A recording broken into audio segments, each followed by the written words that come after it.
Algunas respecto a lo que había prometido igualmente en campaña. No ha salido de eso. Había prometido desregular la economía, había prometido. Pero detalles que realmente sorprenden, que nadie imaginó.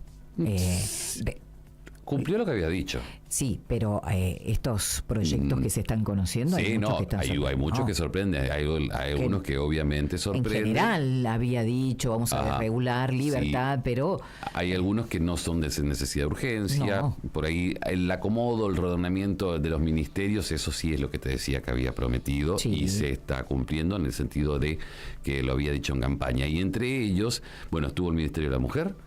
¿Y qué pasa con el INADI? ¿Qué va a pasar con el INADI? Con el INADI. Vamos a recibir a Jorge Ríos, lo tenemos en línea. Es justamente quien es delegado del INADI en Misiones. ¿Cómo está, Jorge? Bienvenido. Silvia y Marcelo te saludan.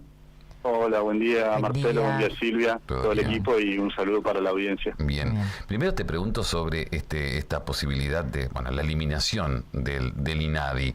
¿Ya se había anticipado algo similar que podría pasar?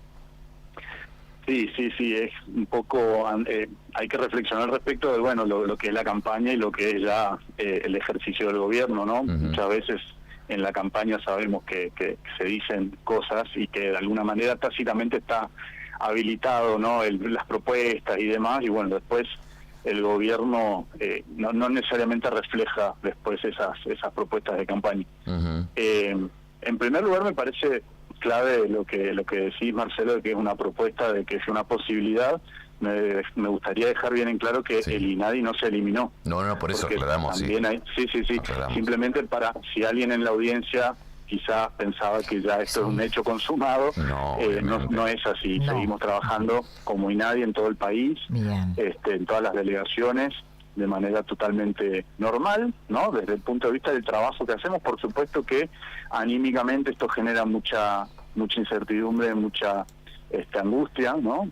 Sobre todo en lo que son los trabajadores, y también quienes tenemos una vocación militante y activista en el sentido del servicio social, servicio público que brinda el INADI, ante esta posibilidad, pero insisto en que esto no ocurrió, ¿sí? No. O sea, el INADI sigue funcionando acá, y nuestra delegación seguimos abriendo, por supuesto, la oficina como siempre, y vamos a seguir haciéndolo en nuestro horario de siempre, de 7 de la mañana a 15 horas, de lunes a viernes. Así que por supuesto que alentamos a que sigan acercándose, nosotros seguimos agendando actividades, insisto, seguimos trabajando normalmente.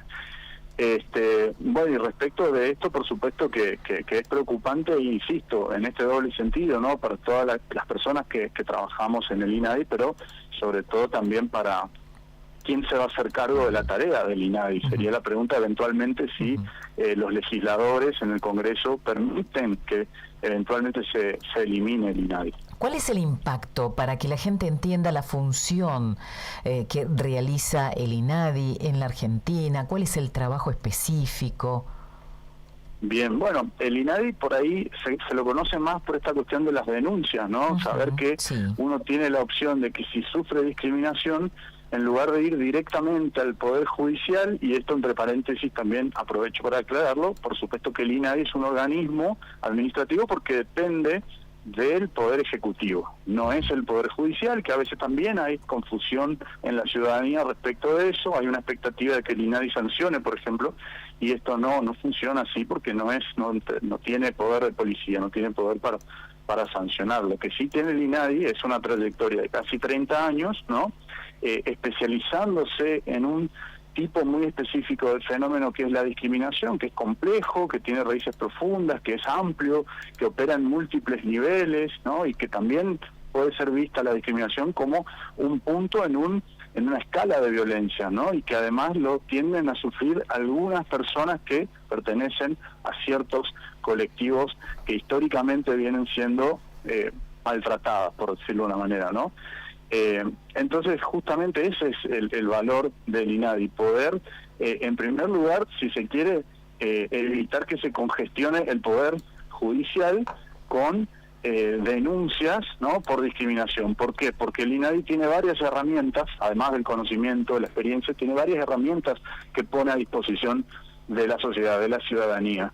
que no solamente tienen que ver con el proceso administrativo de la denuncia, que culmina en general en un dictamen, que a su vez, sí, eventualmente llevado a un proceso judicial, tiene además un valor probatorio absoluto, es decir, que si lo dijo el INADI, los jueces en general no lo cuestionan, sino que también hay otras herramientas que son valiosísimas, por ejemplo, lo que llamamos los buenos oficios, ¿no? Las gestiones de buenos oficios, que es tomar un lugar de mediación, de conciliación, propiciar, favorecer espacios de conciliación y mediación para que el acto discriminatorio, la práctica discriminatoria cese, ¿no? Entonces, que esa persona que está viendo afectada, vulnerado sus derechos por una cuestión discriminatoria, pueda salir de esa situación, en definitiva solucionarle el problema en esta instancia, ¿no? Y sobre todo el trabajo que es, creo yo, al que también le ponemos muchísima energía, que es el de la prevención. ¿Cómo trabajamos la prevención? Con talleres de sensibilización, con operativos, con incidencia mediática, con capacitaciones a docentes, equipos directivos, por ejemplo. O sea, estamos en todos los ámbitos porque tratamos de llegar a todos los ámbitos, porque la discriminación se da en todos los ámbitos. De hecho, el ámbito en el que más se da es el educativo, ¿no? Entonces, el valor del INADI no es solamente la posibilidad de tener un acceso directo a que se atienda una situación de discriminación sin tener que recurrir directamente a la justicia, sino toda esta batería de recursos que el INADI pone a disposición para todos los ámbitos, y de hecho hay mucha demanda de eso. Es decir, la mayoría de las actividades que hemos hecho, yo estoy al frente del INADI acá en Misiones desde finales de abril, y la mayoría de nuestras actividades tienen que ver con demandas de distintos actores sociales. Por supuesto que como delegación también nos acercamos, también tomamos la iniciativa y proponemos, pero ya con toda la demanda que tenemos estamos bastante ocupados y ocupamos los recursos que tenemos. Está esta idea de que el INADI le cuesta dinero, como todo lo otro, le cuesta un montón de dinero al Estado, pero eso hay que tener mucho cuidado con eso, digamos.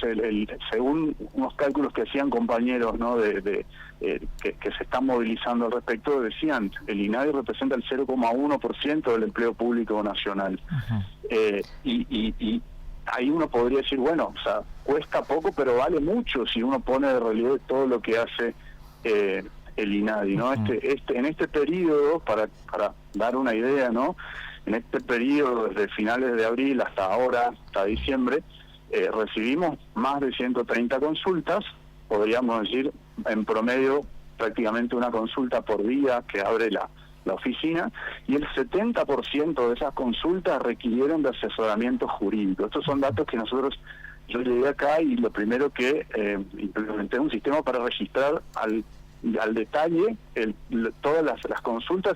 Probablemente tengamos un subregistro, porque en algún momento uno se pone a asesorar a la persona, se llega a ir y dice, no le tomamos los datos. Bueno, puede pasar que algunas veces pasó eso, entonces esto sería más bien un subregistro en todo caso, pero tiene que ver con ordenarnos, ¿no?, y saber también, bueno, cuáles son las demandas y qué es lo que necesita la población, la ciudadanía, también para, en función de esto, ir generando nuevas políticas, ¿no? Recibimos también más de 30 denuncias en este periodo, insisto, de finales de abril, con lo cual más o menos estaríamos hablando de una denuncia por semana, y acá viene la parte a la que yo le pongo más énfasis, que tiene que ver con capacitaciones y talleres. Hicimos más de 35 y llegamos a casi 2.500 personas. Estuvimos por bastantes lugares, estuvimos en empresas, estuvimos en escuelas, estuvimos trabajando mucho con organismos acá del gobierno provincial, ministerios, secretarías, la propia municipalidad de Posadas, de Oberá, de Puerto Rico, que es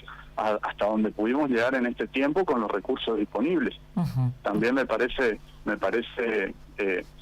importante señalar que para toda la provincia somos 4 personas. ¿Sí? Sí. O sea, que esto no es que el Estado se desangra en gasto, en erogaciones, por sostener al INADI. Bien. Jorge, y bueno, hacías un balance, ¿no?, de este 2023. ¿Y qué perspectivas hay para este 2024, teniendo en cuenta lo que ha dicho en campaña y lo que concretamente ha transcribido en este decreto de necesidad de urgencia, donde muchas veces, o por lo menos la sensación que uno tiene, algunos derechos se estarán perdiendo? ¿Cómo ves este 2024? Bueno, yo personalmente soy optimista. Yo creo que nuestros legisladores van a estar a la altura de las circunstancias, van a entender, van a comprender, ¿no? Y no van a permitir que se elimine el INADI. Sí, probablemente haya reacomodamientos, haya cambios, ¿no? En esta promesa de campaña también, y que por lo visto están tratando de más allá de que en lo personal no creo que mueva realmente el amperímetro, como se dice en la jerga, del gasto público, sí seguramente hacer algunos ajustes, ¿no?, entre comillas, al instituto, pero yo creo que el trabajo va a seguir y que la ciudadanía va a seguir valorando los servicios públicos que ofrece el INADI, sobre todo estas poblaciones históricamente vulneradas de las que yo hablaba al principio, y me refiero a las personas con discapacidad, a las personas migrantes, a las personas racializadas, a las mujeres, las personas de la diversidad sexual y de género. Es decir, la lista es muy larga porque lamentablemente como sociedad tendemos a discriminar mucho, ¿no?, y a muchos sectores sociales. Pero creo que el INADI, y confío y soy optimista en que, insisto, va a seguir trabajando y desempeñando esta importante tarea, ¿no? Que si no fuese por el INADI, bueno, seguramente tendría que serían las provincias las que van a tener que reforzar en este sentido esta tarea, quizá crear nuevos organismos específicos, y seguramente también la sociedad civil se va a organizar como siempre lo ha hecho para hacer frente a la situación. Pero sería realmente una pena que el Estado Nacional deje de hacerse cargo de una tarea tan importante, siendo que no cuesta casi nada y vale un montón, ¿no? Por supuesto. Jorge, muchísimas gracias. No, muchas gracias a ustedes por el espacio. Hasta luego, nos vemos. Hasta luego. Jorge Ríos, delegado del INADI en nuestra provincia. Aclararemos eso, si nosotros hablamos de la posibilidad del cierre del INADI, pero estamos hablando de la posibilidad de lo que existía como rumor, pero no es algo que se haya materializado, sino que el INADI sigue trabajando normalmente en todo el país.